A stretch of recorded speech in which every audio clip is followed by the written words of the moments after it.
Beyond extinguishing flames, firefighters have been having another big fight on their hands to get what they need to keep saving lives. In the first night of our two-part series, Fox 6's Madeline O'Neill explains what the fire service says is a threat to our safety after a day in their boots. We're all hazards, all risk, all the time. Everything a firefighter does we get to help people. Starts with the courage to put on the boots. We know our fire works hard, but you don't think about all the different pieces that go into saving lives, literal lives. Non-firefighters from across the state, including Milwaukee County Board of Supervisors Chairwoman Marcelia Nicholson and me, got the chance to trade in our shoes and walk a mile in theirs. Everybody ready? Nervous? The night before a day of training, Expect a lot of work. firefighters, politicians, and reporters met in a Madison bar.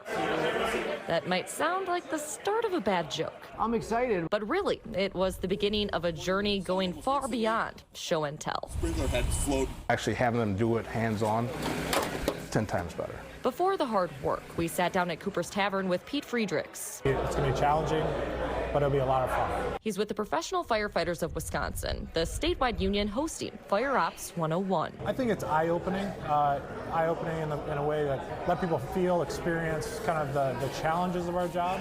Fire Ops invites Wisconsin leaders, including Kaukauna Mayor Tony Pinterman, to experience some very different job duties for a day. When budget time comes and they say, hey, Mayor, we need this piece of equipment or we need another firefighter because of safety reasons, I will have a better sense of what they're asking for.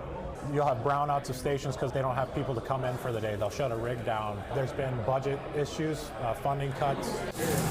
With a drain on resources and volunteerism down across the board, Friedrich says right now there just aren't enough people to fill the shoes.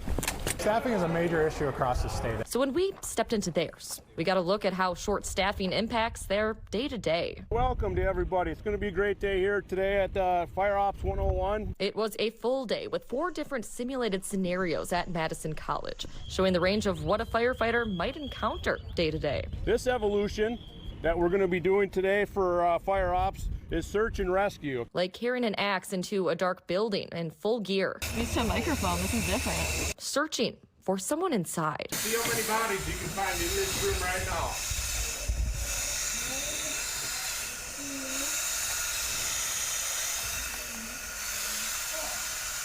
Yep, we got 3. How do you feel? Oh, it was a lot. How are you feeling after you went and you found a body in there? He was alive, let's just be clear about that. I think I'll be all right. We just crawled through on our knees, and I am getting too old for this. Those training alongside me, like State Rep Melissa Ratcliffe, told me this gives them a new perspective. In Cottage Grove, we have an all-volunteer fire department. So understanding what they go through and how important it is for the safety of our community. It was an eye-opening experience. I'm sweaty already. It's been like 2 minutes. Even when it was tough to see. It's really disorienting, especially like wearing all the gear. You don't realize like how much of your senses are gone, especially when you're going someplace where you already can't really see well. After my experience, we couldn't have done this before I got so sweaty. I had some time to reflect.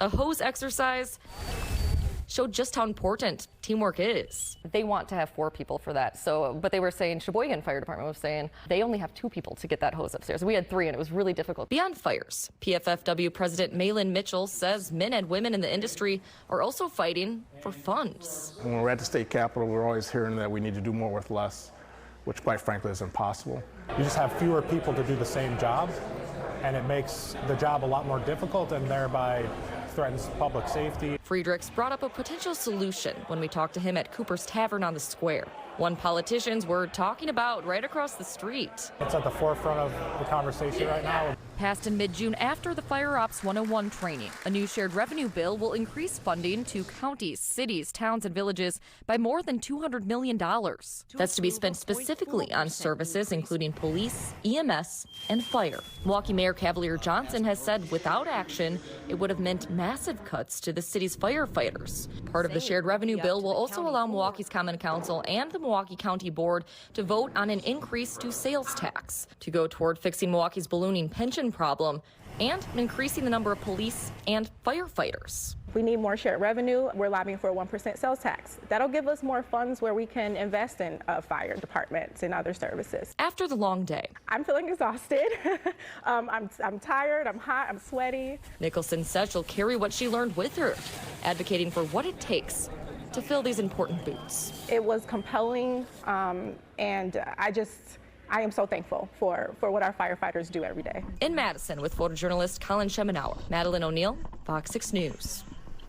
The PFFW president says consolidation of fire departments can also help the short staffing crisis. It gives you a new perspective. Like, we need money. Well, why do you need the money? Well, here, let us show you. You tried doing that. You tried doing that. Not so easy, is it? That's why we need some more money here. Yeah, very interesting perspective. We're going to have another story tomorrow night talking about these issues with Maddie O'Neill. That was effective. That was good. Well,